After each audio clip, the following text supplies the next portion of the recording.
দর্শক, বাংলাদেশের অর্থনীতির প্রাণ চট্টগ্রাম বন্দর এলাকা থেকে চ্যানেল ওয়ানের পর্দায় আপনাদের স্বাগত জানাচ্ছি আমি শাহনাজ রিটন।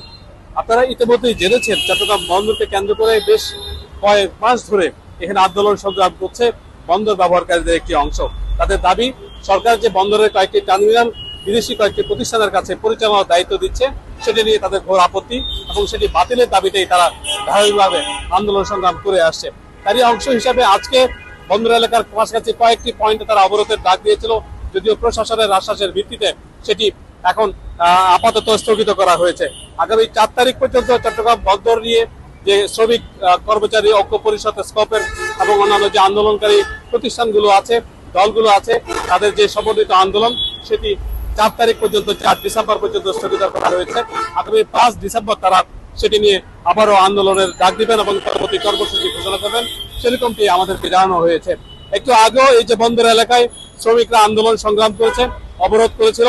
আমরা যে জায়গাটিতে আছি সেটি বন্দরের ভবনের সামনে যে 4 নম্বর এলাকা, সেখানেই মূলত বন্দরের প্রবেশ পথ হিসেবেই উল্লেখ করা হয়। এখানে অসংখ্য গাড়ি প্রতিদিন ঢোকে এবং সেখান থেকে বের হয়। চট্টগ্রাম বন্দরের যে সর্বশেষ তথ্য আমাদেরকে জানিয়েছিলেন চট্টগ্রাম বন্দর কর্তৃপক্ষের সচিব মোহাম্মদ ফারুক, তিনি যেটি অফিসিয়ালি জানিয়েছেন গত অর্থ বছরে এই বন্দর দিয়েই 32 লাখ কন্টেইনার, 32 লাখেরও বেশি কন্টেইনার, যেটি রেকর্ড গত কয়েক বছর ধরে যে সর্বোচ্চ রেকর্ড সেটি পরিবাহিত হয়েছে।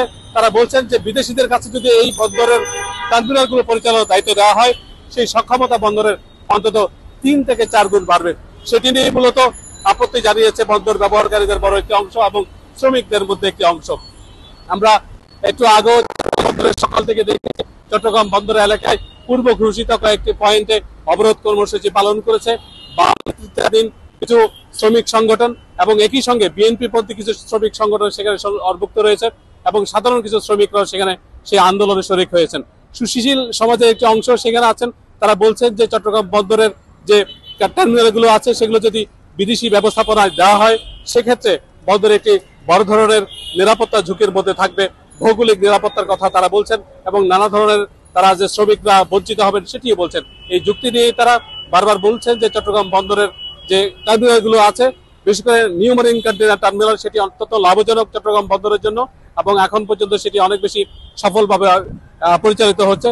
নিউ মেরিন কন্টেইনার টার্মিনাল বিদেশি অপারেটরদের হাতে দেওয়ার তারা ঘোর বিরোধী এবং এই যুক্তিতেই তারা আন্দোলন সংগ্রাম করে আসছেন। এবং অন্যান্য যে টার্মিনালগুলো আছে, নিউ মেরিন কন্টেইনার টার্মিনাল ছাড়াও পতেঙ্গা টার্মিনাল এবং বে টার্মিনাল, আরো যে নতুন যে গ্রিন ফিল্ড গুলো হচ্ছে, সেগুলো চট্টগ্রাম বন্দর কর্তৃপক্ষ, বাংলাদেশ সরকার তারা বিদেশি অপারেটরের হাতে দেওয়ার জন্য কিছু চুক্তি হয়েছে আর কিছু প্রক্রিয়াধীন আছে এবং এই চুক্তি করা এবং প্রক্রিয়ার বিরুদ্ধেই কিন্তু শ্রমিক সংগঠনগুলো আন্দোলন সংগ্রাম করে আসছে।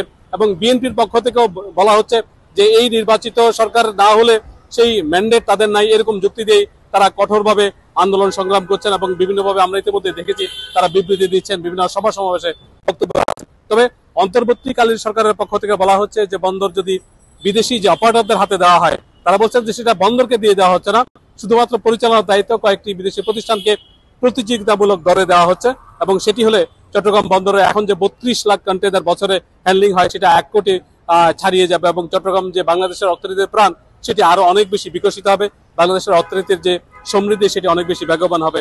সেই যুক্তিতেই তারা যে আগামী ডিসেম্বরের মধ্যে 25 থেকে 30 বছরের জন্য চট্টগ্রাম বন্দরের বেশ কয়েকটি টার্মিনাল বিদেশি কয়েকটি প্রতিষ্ঠানের কাছে দেওয়ার জন্য প্রক্রিয়া চালাচ্ছে এবং এটি নিয়ে বেশ কিছুদিন ধরে চট্টগ্রাম বন্দর উত্তাল ছিল গত কয়েক মাস এবং সেটি এখন পর্যন্ত আদালতে গিয়ে শেষ পর্যন্ত গড়িয়েছে। আমরা দেখা যাক আগামী 4 তারিখ শুনানিতে হাইকোর্টে কি ফলাফল আসে, সেটির উপরে তাকিয়ে আছে চট্টগ্রাম বন্দরের শ্রমিকরা, এখানকার শ্রমিকরা এবং সরকারও নিশ্চয়ই সেই রায়ের দিকে অথবা সেই শুনানির দিকে তাদের দৃষ্টি আছে।